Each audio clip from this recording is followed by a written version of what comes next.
Hi everyone, Lisa here. So last week I had posted a video about where to start. And it was kind of like, where do you start when it comes to food? So I would love to hear your responses for those of you that saw that video. How is that going for you? What did you identify as your problem area with food? Is it snacking? Is it cravings? And what did you decide to do about that? Did you bring different foods into your house? Did you meal prep? Did you plan a little bit differently for when you were eating out or for the foods that you were bringing into the house? I would absolutely love to hear from you. So today, let's talk a little bit about activity. When I started my activity back in 2016, funny story is December of 2015, that Christmas, my husband and children gave me a Fitbit. First Fitbit I had ever had. I was so angry. I was unbelievably angry. I was not an active person. I was over 200 pounds. I'm only 5'1". I was over 200 pounds. I felt disgusting. I was in a really bad place emotionally, mentally. Hadn't yet had my PMDD diagnosis. I just was not in a good place. And so I opened this package, this Fitbit, and my immediate response was like, so you want me to know how lazy I am? You want me to see that I don't have any steps, that I'm not doing anything? That's great. Thanks for that. And I was really upset. And I always heard about people saying, my 10,000 steps today, my 10,000 steps, 10,000 steps. I'm telling you, I was getting I don't even think I was getting 1,000, honestly, maybe 2,000, I don't even know. I literally would, the bare minimum, get up in the morning, get to my car, park as close as I could, go into the building, sit at my desk all day, leave, go home, sit on the couch all night. Like that was the extent of it. And so in March of 2016, I joined WW, but I still wasn't into activity. It was not the place for me to start. I really felt like I needed to get the food under control, that I needed to not just follow the food that I had done before when I had joined Weight Watchers or WW, which was I would just still eat what I was eating, but just fit it within the points. That didn't work for me before, and so I knew I needed to do it differently this time. So I really tried to learn about healthier foods and about more of a food balance. I still eat things that I love, and I still eat like junky foods or treat foods or whatever it is, but I'm much more aware of what makes my body feel good, making sure I get healthy fats, making sure I have fiber, making sure that I have my vitamins, my minerals, all of those things. I'm much more aware. So for me, starting with food was the right place to start. Getting my portions under control, things like that. But then I got to a point where I was like, I need to start looking at activity. And there was all these people at the workshops where they would say, oh, you feel so good while you're working out and you feel so good afterwards. It's like that activity high that you get.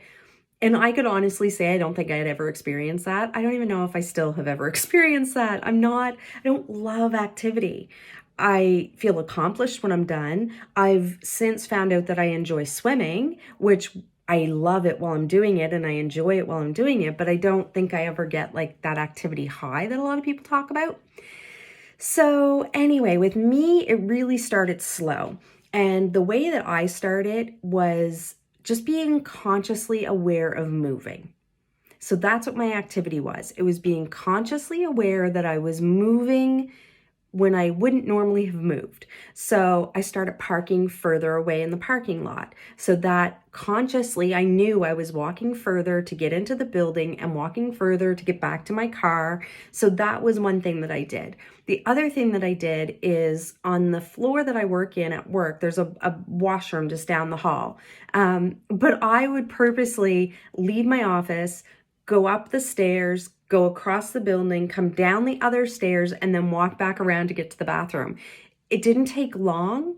It wasn't a lot extra, but it was just that little bit extra every time I went to the washroom. And so those things add up into making me feel good about the fact that I was doing something. And then slowly I started adding on maybe 1 or 2 walks a week. I started meeting my dad. We would walk for like 20 minutes around the Trenton Park here. It's beautiful. There's a pond there.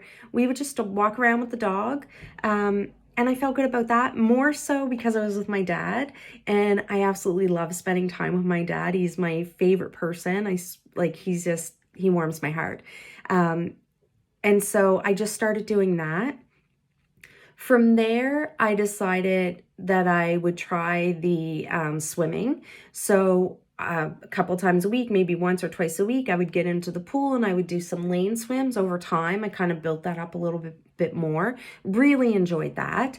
And then I started to try running. And at first I was trying like a couch to 5K or a learn to run and things like that. It wasn't really going well.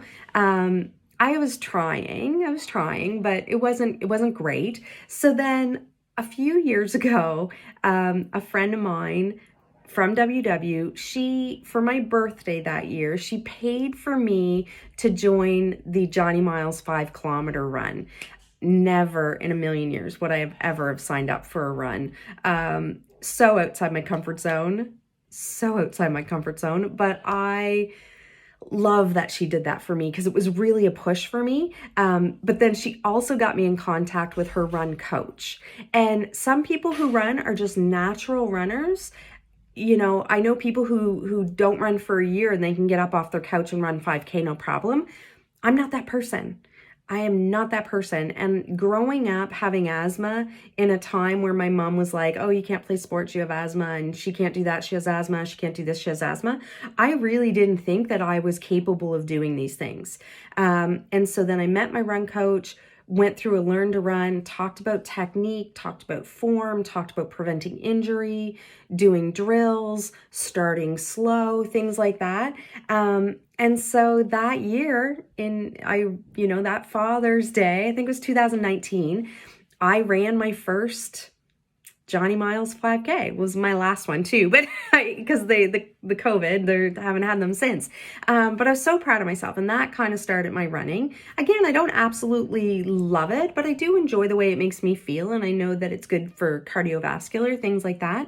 So what I'm saying is that you don't feel like if you're going to start activity, you have to go outside right now and run 5K, or go outside right now and walk for an hour, or do anything like put in a video and exercise for an hour, 45 minutes, anything like that. I am saying consciously move. So if you're sitting in front of the television and a commercial comes on, stand up, walk around, do some squats, do some arm movements, pick up a can of soup, do some arm curls. Little things like that. If you have stairs in your house, maybe walk up and down the stairs a couple times. If you're parking somewhere, park a little bit further away so that you have to walk just that little bit further. So that is my challenge for you this week. If you want to start with activity, start small and then build up to the bigger things. It took me years. So like I said to you, 2016 was when I started WW. I wasn't running until 2019.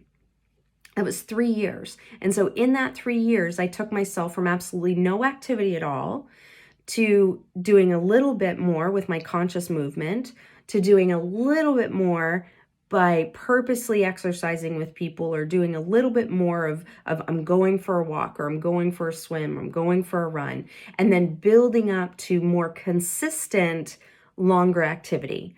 But there are still times now where there are days I don't get a lot of activity in, and all I can do is say, I'm going to get in some conscious movement. So for me, I work from home. My office is in the basement. There's a bathroom just outside my door. I don't use that bathroom. I go upstairs. I live in a split-entry house, so I go up the 2 flights of stairs. I go down the hall into my bedroom, into the ensuite bathroom. That's where I go to the bathroom, because it just gets me to move a little bit. So that is my challenge for you. Just be conscious of your movement. Just move a little bit more than you did yesterday, and then tomorrow wake up and try to move a little bit more tomorrow than you did today. And that is success. So don't forget, we are all fabulous on our journey, and I hope that you enjoy your conscious movement.